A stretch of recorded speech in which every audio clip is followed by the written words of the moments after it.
Tucker Carlson. Tonight, happy Wednesday. It seems like ancient history now, but in the fall of 2021, not so long ago, America's supply chains came close to snapping. Remember this? More than 100 cargo ships were floating idly off the coast of LA and Long Beach. Those are the two biggest ports on the West Coast. Those ships were filled with consumer goods bound for stores and consumers across the country, but they couldn't offload them. There's no place to do it. The containers just sat there. And in any case, thanks to the Biden administration's vaccine mandates, there weren't enough truckers to pick up the cargo and take it anywhere. So all of that combined to create the worst shipping bottleneck in memory, and it lasted for months. The price of transporting goods to this country rose by 600%. So if you're wondering why inflation started to go up, that's a big part of the reason. Now, none of this happened by accident. The bottleneck was a man-made disaster, and it could have been, should have been, fixed by the people in charge of transportation. They're called the Department of Transportation. But for much of the time this disaster was unfolding, Joe Biden's Secretary of Transportation, that would be Pete Buttigieg of South Bend, Indiana, was completely disengaged. He wasn't on the job. He was at home. He was on paid paternity leave, posing for selfies for social media. Now, Buttigieg didn't seem embarrassed at all by this. This is work, he said, though in fact he had played no role whatsoever in giving birth to a child. Quote, it may be time away from a professional role, but it's very much time on. And actually it was time on television.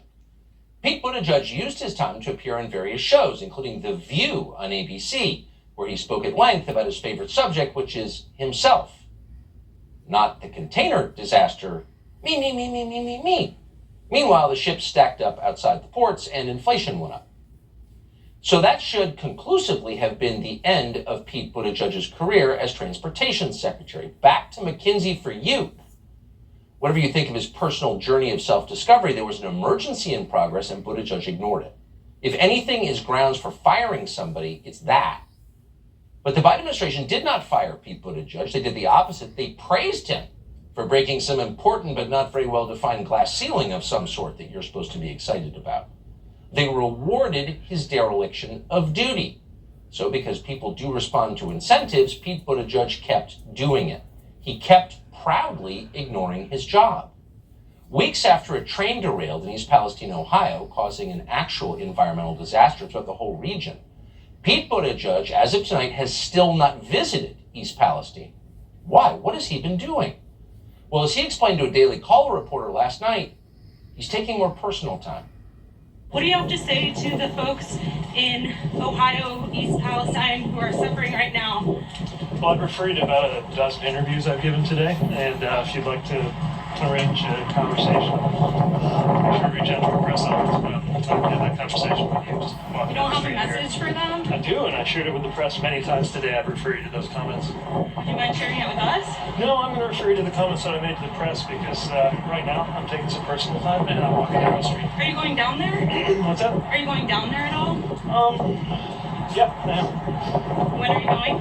I'll share that when I'm ready. Okay, thank you. Can I get a photo? I'm taking some personal time. Not just a robot, but a nasty one. Could I get a photo of you? And then he did. Now you wonder what Pete Buttigieg is going to do with that photo. Makes you shiver a little bit if you think too much about it, so we're going to stop. Meanwhile, outside Mayor Pete's nifty little cocoon of bistros and Instagram selfies, life goes on in America, and in many places it is getting tougher. Not that he cares, even a little bit. Here's the mayor of East Palestine on February 16th, nearly 2 weeks after the derailment, explaining that he had heard nothing from Pete Buttigieg. Watch.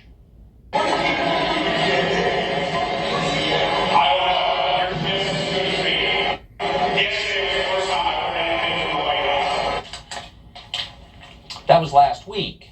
He still didn't go. This week, people in East Palestine are coughing up blood. We know that because we talked to a couple of them last night. But still, Pete Buttigieg has not shown up. Donald Trump has, by the way. He went today. He's not able to fix the problem. It's not like he's the Secretary of Transportation. But Trump did bring pallets of bottled water and then bought the entire fire department dinner at McDonald's. Whatever you think of Trump, at least he cared enough to go there. That's something. In fact, it's enough to make you wonder how someone who clearly doesn't care at all, not even a little bit, who doesn't even care enough to pretend he cares, wound up with one of the most important jobs in the Biden cabinet, a job with actual responsibilities. How did he do that?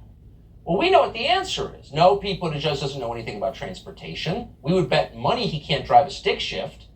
On the other hand, Pete Buttigieg is gay, he plays the piano, and he speaks Norwegian. Let's hire him. Watch. There he was yesterday, front and center, now third in the polls, with a speech that many have said are historic. He's inspirational so far, and that's something that voters absolutely want. He has this appeal for a lot of reasons. He is a veteran. He is openly gay. He is from Indiana. You are a concert pianist. You speak many languages, including Norwegian, that you learned because you wanted to read a book. The second coming of Obama, huh? We'll see about that. My prayers may have been answered if that's true. The draw to this point has been young, fresh, positive, and a change agent. This guy is chicken soup for my soul. So you sort of long to see Pete Buttigieg fired from his job. It's nothing personal.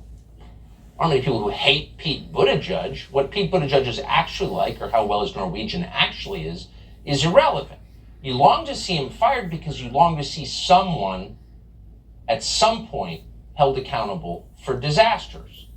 When the Biden administration pulled out of Afghanistan and armed the Taliban with one of the largest militaries in the entire region, no one was punished. The only person in the U.S. military that we're aware of who was punished for that debacle was the guy who complained about it. That's it. No one was ever punished for COVID. When it turns out the vaccines didn't do what they told us they were going to do. When the lockdowns hurt more people than they helped. When Fauci was caught lying about virtually everything, not one person was punished. So it would be encouraging to see someone punished for this debacle, for the 1,000 train derailments we have every year, as Pete Buttigieg blithely informed us the other day. But Pete Buttigieg has not been fired, and he likely won't be. Why is that? Well, we're thinking it's because he's on board with the core idea of the Biden administration, and that is equity. And equity means we're going to make decisions based on how you look. And Pete Buttigieg is all in on that. Watch him explain that actually all lives don't matter. 2015, you said that all lives matter when you spoke about two police controversies that were happening in South Bend. Was that a mistake? What I did not understand at that time was that phrase, just early into especially 2015, was coming to be viewed as a sort of counter slogan to Black Lives Matter. And so this statement that seems very anodyne and something that's kind of nobody could be against actually wound up being used to devalue what the Black Lives Matter movement was telling us. Since learning about how that phrase was being used to push back on that activism, I've stopped using it in that context. Imagine apologizing for saying all lives matter. No, they actually don't all matter, says the head of the Department of Transportation. And you can see now that he means it. A train derails on his watch in a town full of high school educated Trump voters who nobody cares about and have been left behind, and they are further ignored. But that's not environmental racism. No, it's equity. So clearly, he knows all lives don't matter, and he's being rewarded for it. Victor Davis Hanson is the senior. Conrad Asca was born in 1974 in the tiny Caribbean nation of Antigua, and by every account, he was an outstanding person. Conrad was the leader of the family, said his brother. We all looked up to him. Asca was certainly a man of deep religious faith, and we know that because his final words in the second before his death were, quote, "Lord, you now have my soul." Imagine saying that as your final sentence.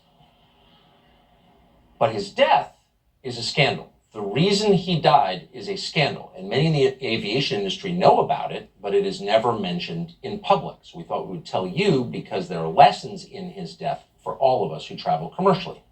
In February of 2019, Asca was the first officer piloting an Amazon Prime cargo jet for a contractor called Atlas Air. They were flying a Boeing 767. And as it approached Houston Airport, Asca assumed full control of the plane.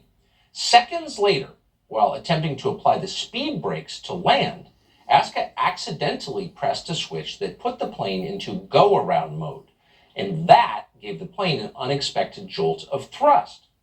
In response to this unexpected jolt, Aska panicked. Instead of checking his instruments to figure out what was going on, he pushed down hard on the control yoke. He pushed as hard as he could, and then the plane nosedived through the clouds and right into the water. The plane was obliterated on impact. It killed him, his co-pilot, and another pilot who was just hitching a ride. So it was obvious from those facts alone that Conrad Aska, decent man though he was, should not have been in control of an airplane. And his personnel records confirm that strongly. Before he started flying 767s for Amazon and Atlas Air, he had been a pilot for 7 different airlines, including Mesa Airlines. Several instructors at Mesa reported that Aska was often overwhelmed in the cockpit, as he was on the day he died. One pilot later told the NTSB that in emergencies, Aska became extremely anxious and would start pushing a lot of buttons without thinking about what he was pushing, just to be doing something. To be clear, for a pilot, that can be deadly, and it was. Atlas Air says it was not aware of any of this when it hired Aska. But once he arrived at Atlas Air, Aska was so deficient in the simulator that all pilots have to train on that the company had to restart simulator training just for him. All of his other classmates had graduated. Predictably, in its final report into the Atlas Air crash, the NTSB cited as a cause of the deadly crash the, quote, systemic deficiencies in the aviation industry's selection and performance measurement practices, which failed to address the first officer's aptitude-related deficiencies and maladaptive stress response. By the way, those are things that all airlines and the military screen for and have since aviation began. And Aska's family, who lost their son and husband and brother, knew that. And so they have gone on to file several lawsuits against Atlas Air and Amazon for gross negligence, specifically for putting this man in the cockpit despite his obvious inability to fly an airplane.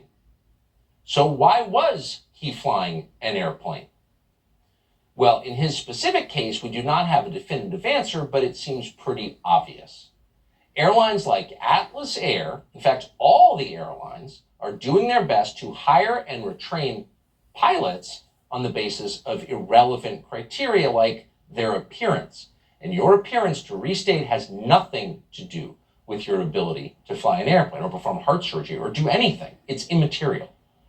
But on their websites, both Amazon and Atlas Air explain that, quote, diversity is paramount in everything they do.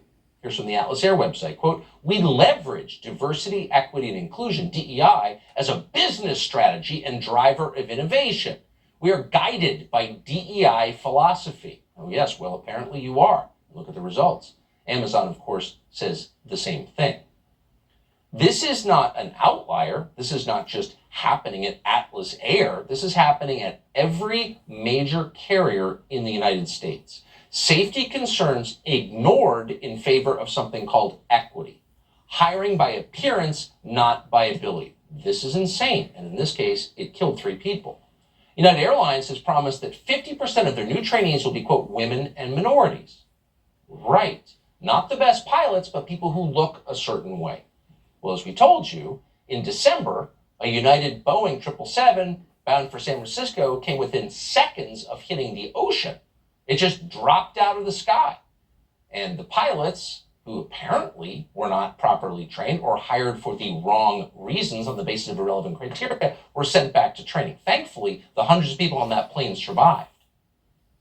But this kind of thing is happening across the industry. Talk to anyone who works there. Talk to any working pilot right now.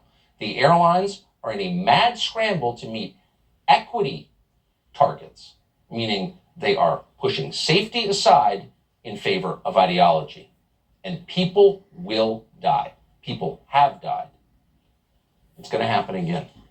This should stop. 20s, when, like so many young men, his life derailed. He became addicted to drugs. He was depressed. He also watched a lot of porn, and porn gave him the idea that he might, in fact, be a woman. So he consulted doctors, and very quickly they put him on estrogen, and that made his problems much worse. Brian Wagner no longer believes what his doctors told him. He does not identify as female. He is back to how he was born, a man, and he joins us tonight to explain what he went through. Brian, thank you so much for coming on tonight. What if you could just sum up I'm sure this is a 3-hour-long conversation, but if you could sum up the experience, the amazing experience you had, how would you describe it? Well, thank you for having me on, Tucker. I appreciate it.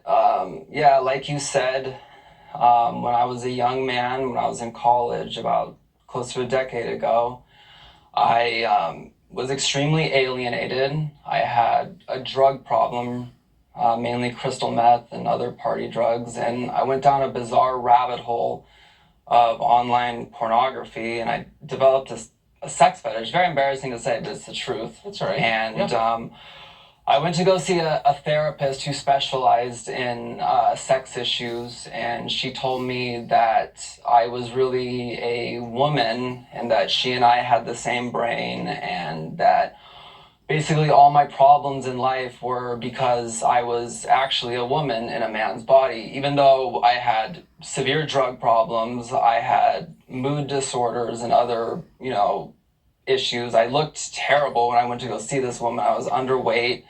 I was paranoid out of my mind from using methamphetamines. And none of that mattered. It was all about having me go to a clinic to get prescribed estrogen and medicine to prevent my body from making testosterone, which I took for many years. And all my problems got worse. It didn't help me. It just added new problems. And I just feel like the therapist I went to go see was an activist who just so happened to practice therapy too. And here in California, there's really nothing to protect people from it. Now it's even more, quite frankly, crazy. It's you can just go into one of these informed consent clinics and you don't even need a therapist's letter anymore. And it's completely patient-led. It's the only form of medicine that's patient-led. So I just advocate for better safeguarding and high quality assessments, because I want to help everyone, whether you're detrans or transgender. I want everyone to have good health care and everyone to be protected. And as it is now, detransitioning, I just feel like I'm collateral damage for a movement that I'm not even part of. They completely ignore me and they don't want to hear these stories, but my story's real, my pain is real, and yeah, it's a real thing. But I just thank God every single day of my life that I never had any plastic surgery. I took hormones and it messed me up. I had my facial hair removed, but I do think that I'll be able to bounce back from this. And the way I always describe it, Tucker, is I feel like once I got sober, I started to have actual gender dysphoria when people were treating me like a woman when I didn't before. So yeah, I mean, it was like leaving the Twilight Zone. Some of the better episodes of the Twilight Zone is when the protagonist leaves the Twilight Zone, but everyone else is still in it. But yeah, and I feel like I've been harmed by this, and I just wish that, I don't want anyone else to experience what I experienced. So I'm out of the Twilight Zone, and, I'm a very happy and successful man, and, I just hope that my experience helps somebody. I don't even, that's one of the saddest stories I've heard in a long time. I don't have anything to add to it other than I hope you tell your story far and wide. I hope it's heard by a lot of people. I think you speak for many, and I'm grateful that you were willing to tell us your story. Brian, thank you. Thank you, Tucker. I appreciate it.